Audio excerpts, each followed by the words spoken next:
Okay, just like I'm about to do right now, the Iliad begins in the middle of things.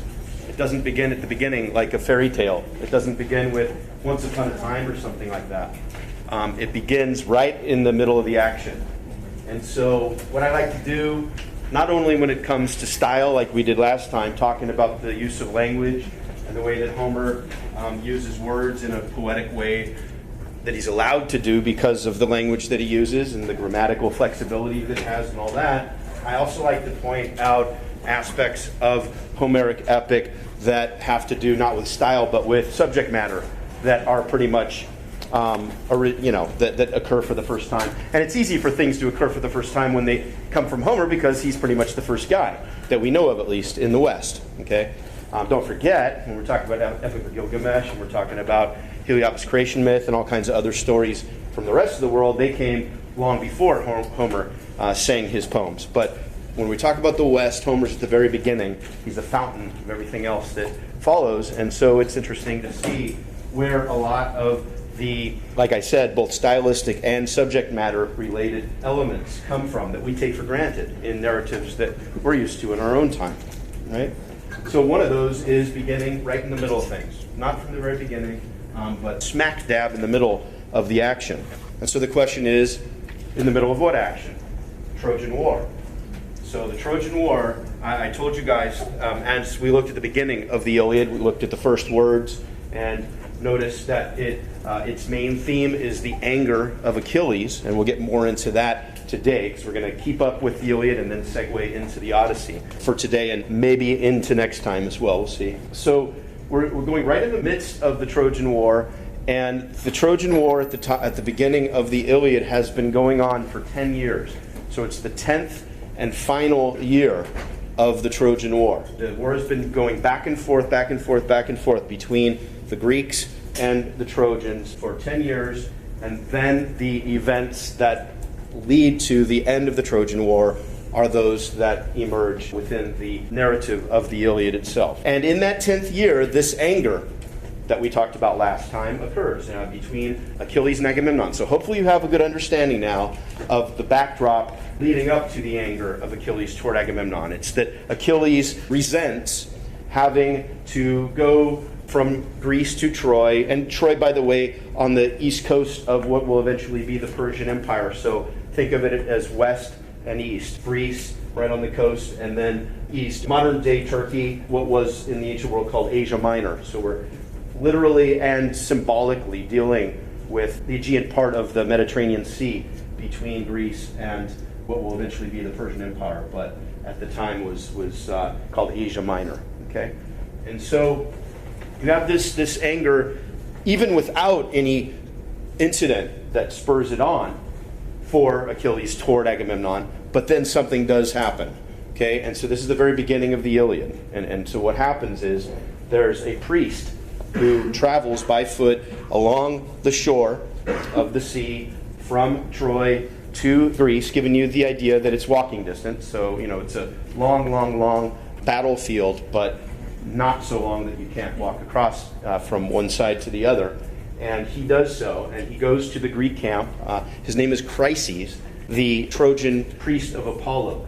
And so that right away tells us, wait a minute, this is a priest of Apollo. I thought Apollo is in the Greek pantheon in Olympus. Yeah, he is, but it's interesting and important to know that the Greeks weren't the only ones to worship these gods. Even though we learned from Hesiod's Theogony that the Olympians came from where they did, where we learned in the story, that's not to say that these gods aren't worshipped elsewhere and don't have creation myths and succession myths of their own elsewhere as well, and they do.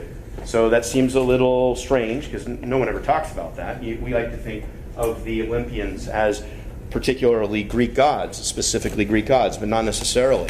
And so the Trojans worship some of the Olympians, not within the context of the same 12 Olympian pantheon in Olympus, but rather singularly or singly, okay, along with other gods that we don't have time to get into the whole pantheon. But the point is that Apollo was for the Trojans pretty much what Zeus was for the Greeks. Okay, he was the most important, at least of the gods that were shared between the Greeks and the Trojans. And so when the priest of Apollo travels to the Greek camp, he asks, and one step away from orders, the Greeks to hand over his daughter, whose name is very similar to his, Chryseis. And she has been captured in war and is the slave of none other than Agamemnon himself, the king of kings, the nominal king of the Greeks, the brother of Menelaus, who was the husband of Helen. So the plot is thickening here, right? Chryseis tells the Greeks, you need to give me my daughter back, because I am the priest of Apollo, and Apollo will be pissed off if you don't. And then Agamemnon, who is the now master of Chryseis, rebuffs Chryseis, to put it nicely, does all but say F you to him. And then Achilles gets into an argument with him and says, hey, you know what, you better not do that, because we're going to be in big trouble, the priest of Apollo, treating him that way. And Agamemnon says back to Achilles, all right, I'll give Chryseis back to the Trojans, as long as you give your slave, Briseis, who plays a really big role in the movie Troy, much bigger than she does in the original Iliad. Okay, Achilles, you give back your, and there's no other word for it, slave girl is how it's often translated, to the Trojans, and I'll give mine back to them as well. And that is the crux of the conflict. We should say direct conflict, as opposed to kind of already resentment of Achilles toward Agamemnon. That's the crux of the conflict between the two. And Achilles gets so pissed off at Agamemnon for saying that, and Achilles tells Agamemnon, F you, I'm not giving my girl back, and not only that, but I'm getting out of Dodge. I'm getting out of this war. I didn't come here for anyone but you guys. I had no stake in it whatsoever.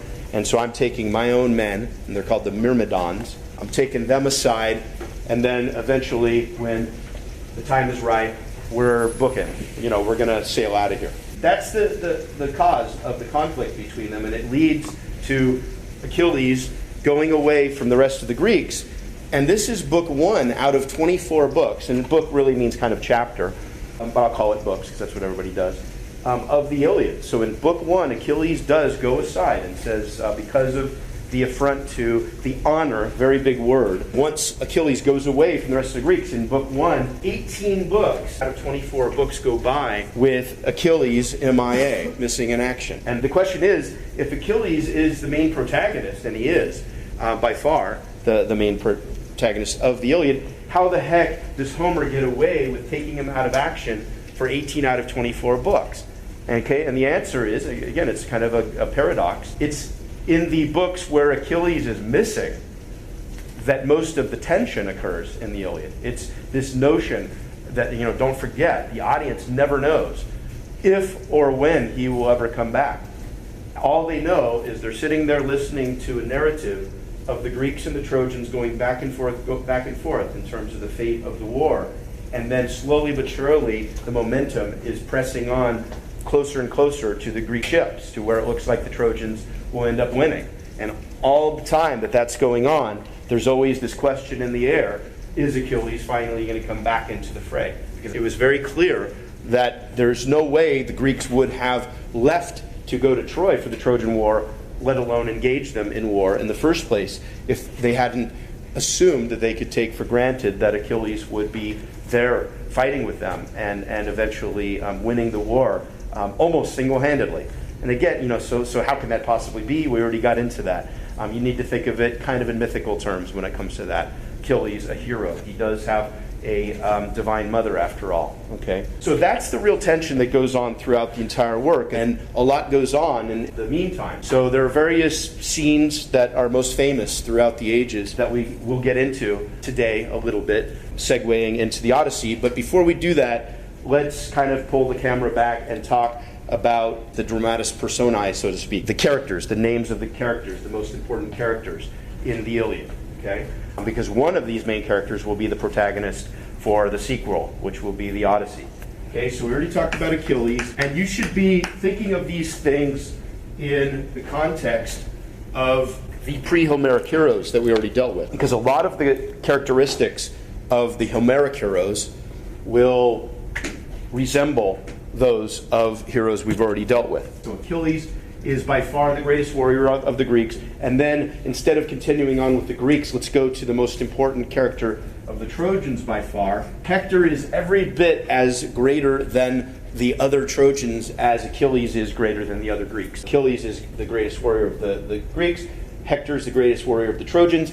And once they, spoiler, close to the end of the Iliad, meet in one-to-one combat with each other, even though Achilles kicks his ass and even though Hector runs away from him, he's so scared of Achilles, still they are as close as you can come to a fair fight one-on-one between the Greeks and the Trojans. Okay, nobody else comes close from the Trojans to ever stand up to Achilles, despite the fact that when he finally gets back into the war in Book 18, he jumps back into the fray and starts kicking the shit out of the Trojans.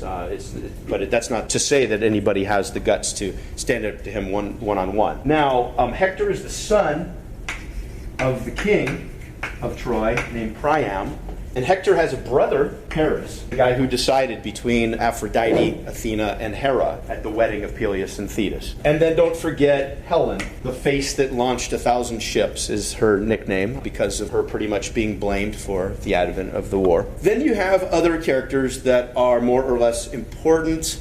There's Andromache, Hector's wife. And the reason why she's important enough to mention by name is that in Book 6 of the Iliad, there's a really famous, for good reason, scene between Hector and her, where he goes back to Troy in order to say goodbye to everybody, to say goodbye to his mother, Hecuba, but especially to say goodbye to Andromache and to Astyanax is the name of their son. Andromache and Hector, very famous couple. You'll see them depicted in a lot of art and things like that. Okay, so there's a really touching scene between Hector and Andromache in Book 6 of the Iliad when he goes back to say goodbye to everybody after a really interesting description of him going behind the walls of Troy and the palace of Priam and all that. It's pretty enticing because there aren't too many descriptions of that architecture available other than through depictions in wall paintings, and they're really rare as well. So you go behind the walls with Hector, and he and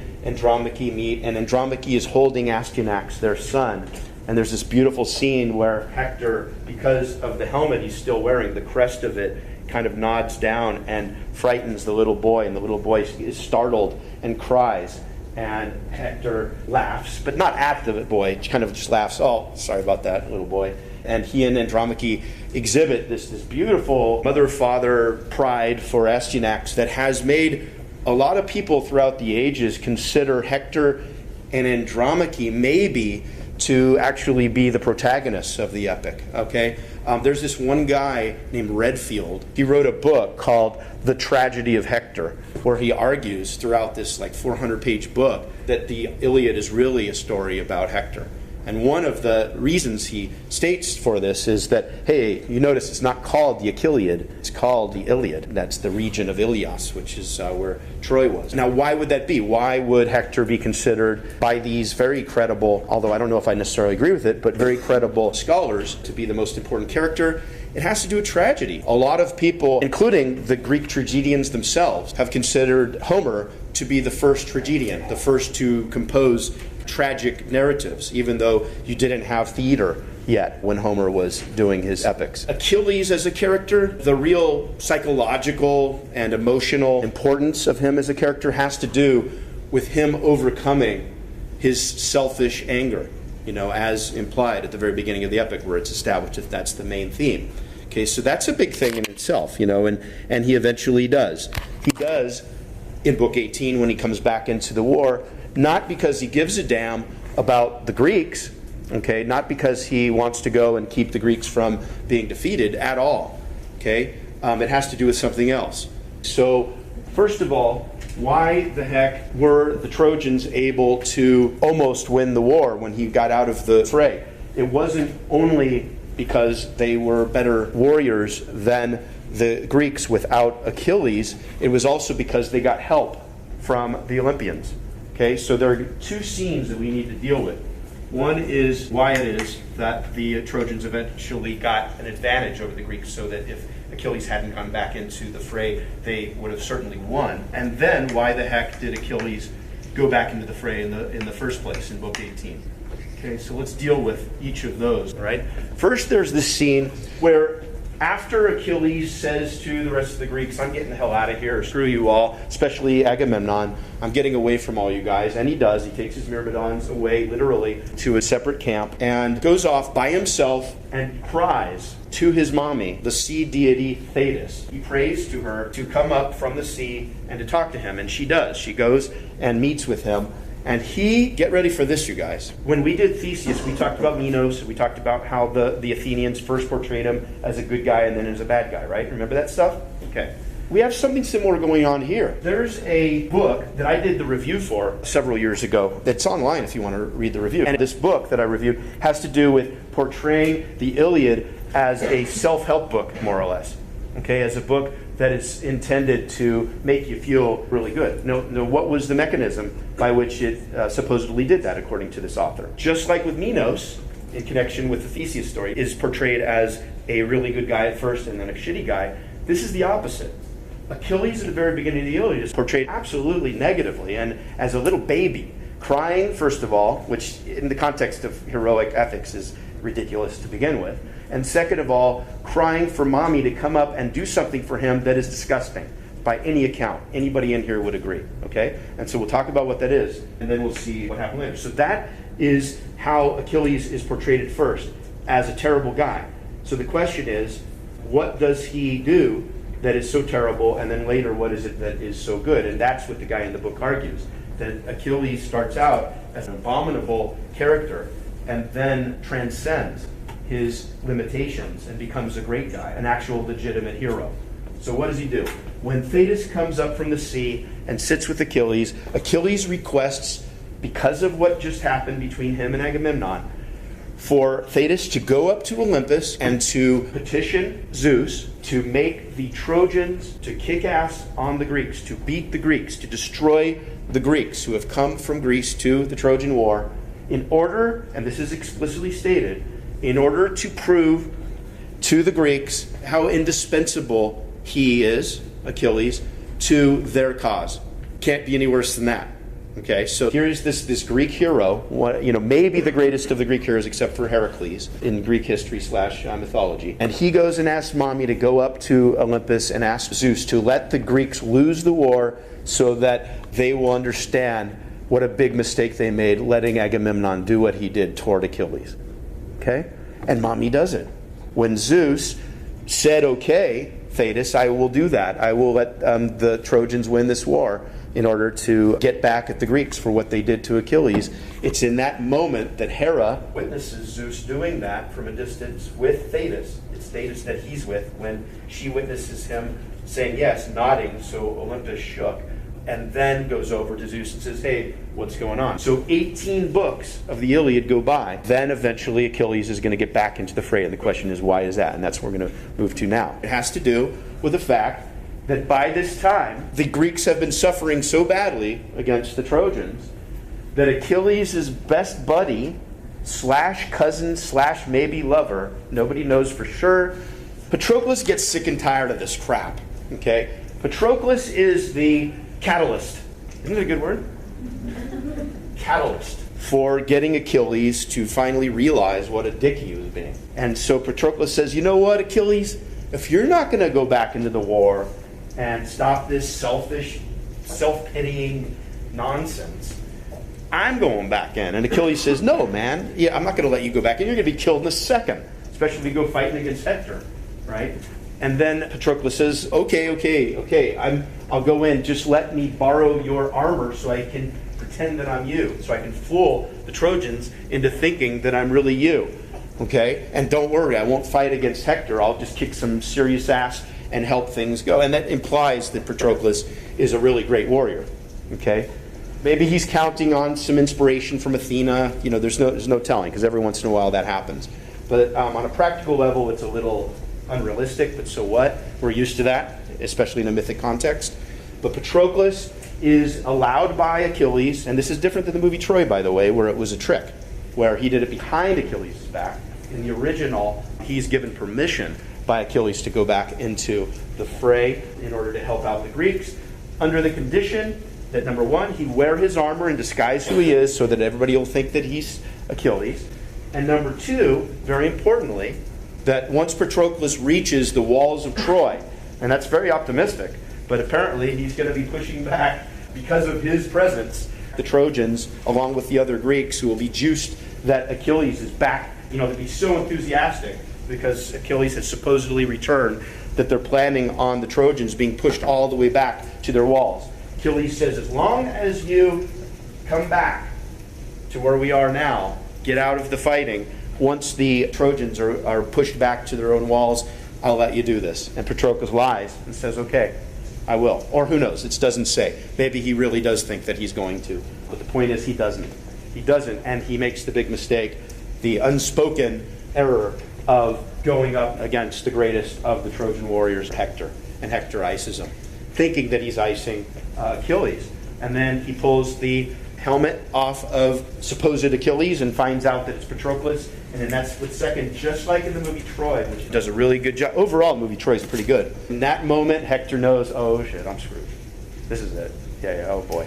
And he knows. He knows Achilles is going to be out for his blood. And in fact, he is. Once Achilles finds out what has happened, he screams as loud as he can, and everybody hears it, and everybody knows, okay, well, it sucks that Patroclus got killed, but it's awful good that Achilles is coming back into the fray. And he does. He goes back into the fighting, and then it's understood, there's no doubt, not only because it's Achilles, but also it's an angry Achilles. And you put Achilles plus anger together, and I'm talking real bad anger, not just the selfish anger that was against Agamemnon, but a righteous anger because of what happened with Hector and him.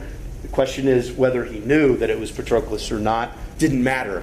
As far as Achilles is concerned, what mattered is that his best friend was killed by Hector and that he has to go and get revenge and kill Hector. And everybody knows that once that happens, which it does, that'll be the end of the war effectively. Not the end of the war officially, but the effective end of it. Once Hector's gone, that's pretty much like saying the Trojans are done for. Yeah, once Hector's gone, that's the end of the war.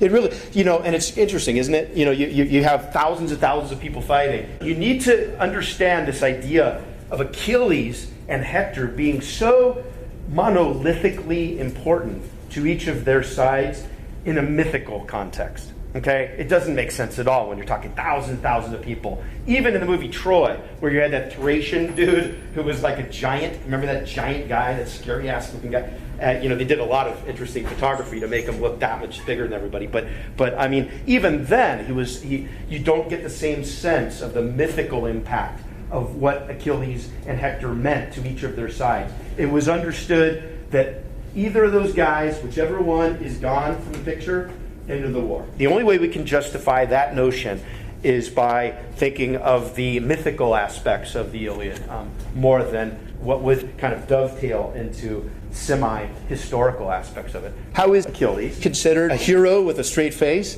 How do we call him a hero? The way to really approach that question, or an answer to it, is to remember the nature of the very gods themselves. Think about Zeus getting all he can with whoever he can. And he's the king of the gods, for God's sakes, right? So when you think of the closest you come to the equivalent of God with a capital G for the Greeks, running around and cuckolding Hera all the time, that gives you a hint about how the Greeks could have thought of a guy like Achilles being a legitimate hero in his own right. You see what I'm saying? So we have to realize that it's not as much in spite of all of the horrible stuff that limited the character of Achilles and limited the character of Zeus, that they were able to be considered a hero and a god, respectively, but almost because of. Why? Because that's what we are.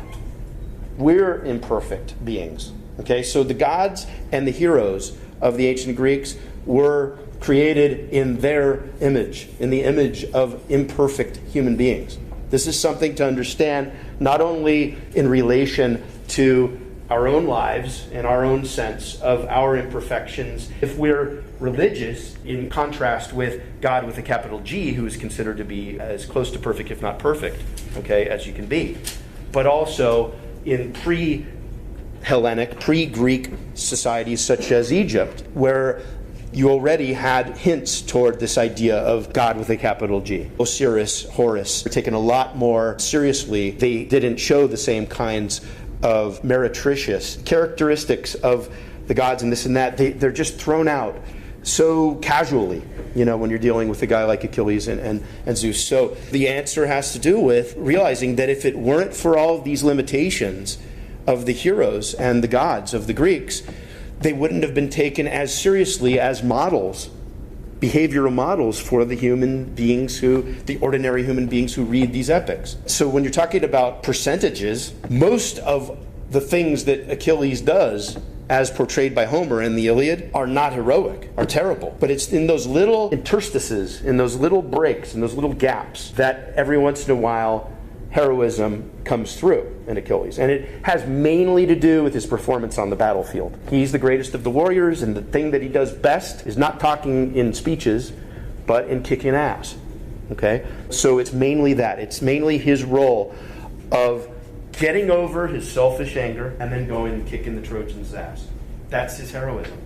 Okay? Beyond that, there's not too much more you can say about him. But it is the overcoming that is part of that. And that's what this guy wrote about in his book, where he's comparing the Iliad to a kind of a self-help book. It's this idea of the contrast between how pusillanimous, how small-minded Achilles was at first, and then how eventually he learned the error of his ways and then went into the fray and ended up, in effect, winning the war for the Greeks, despite what he had, in his eyes, suffered from Agamemnon. So the heroism of Achilles is even less pure than the heroism of any of the pre-Homeric heroes, such as the Heracles. Okay? Heracles had Ate thrown into his head, and that's why he killed his family. So you have that excuse. You have that alibi. Okay? You don't have anything like that for Achilles. Achilles chose, with his own will, to not only get away from the Greeks and let them lose to the Trojans, but to ask Mommy to go and beg Zeus to make the Greeks lose the war because of how sad he was. All right? So it starts out as just a pathetic dude, okay? And the idea was that he eventually transcended that and pretty much won the war. Now, as far as getting back at Hector for killing Patroclus, that wouldn't have been considered in the same light as anti-heroic as the stuff about letting the Greeks lose. Okay? That's revenge. Okay? And that wasn't, unfortunately, in an ancient Greek context, inconsistent with the notion of heroism. There were plenty of heroes who sought revenge, what was considered to be, by many, if not most, to be justified revenge. Okay? That's a different story. Redfield wrote the book, The Tragedy of Hector. He didn't argue that Hector is the most legitimate hero and most legitimately considered to be the protagonist of the Iliad. He pretty much says, F Achilles. He sucks, and I don't buy into this crap about him becoming a legitimate hero because of what he does later. But do understand that in an ancient Greek context, as far as we can tell, through the eyes of, say, the tragedians and stuff, Achilles eventually overcame his pusillanimity and became a legitimate hero.